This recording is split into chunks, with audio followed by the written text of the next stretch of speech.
حضرت ہڈ اللہ کے ایک عظیم نبی تھے جنہیں اللہ تعالیٰ نے قوم عید ہدایت کے لیے بھیجا۔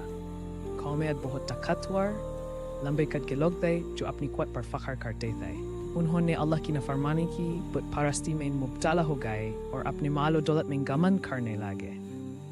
نے انہیں بار بار سمجھایا کہ صرف اللہ کی عبادت کرو اور گمن نہ کرو، لیکن وہ لوگ کہتے تھے ہڈ تم پاگل ہو گئے ہو، ہم تمہاری بات نہیں مانتے۔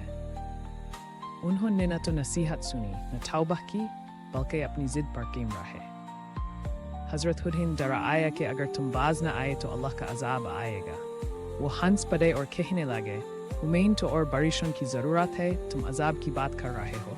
تب اللہ تعالیٰ نے ان پر عذاب بھیجنے کا فیصلہ کیا۔ اچانک آسمان سے کالے بادل آئے، لیکن یہ بارش کے بادل نہیں تھے بلکہ عذاب کا پیغام تھے۔ 7 دن تک سرسراہتی ہوئی سرسر ٹھنڈی ہوا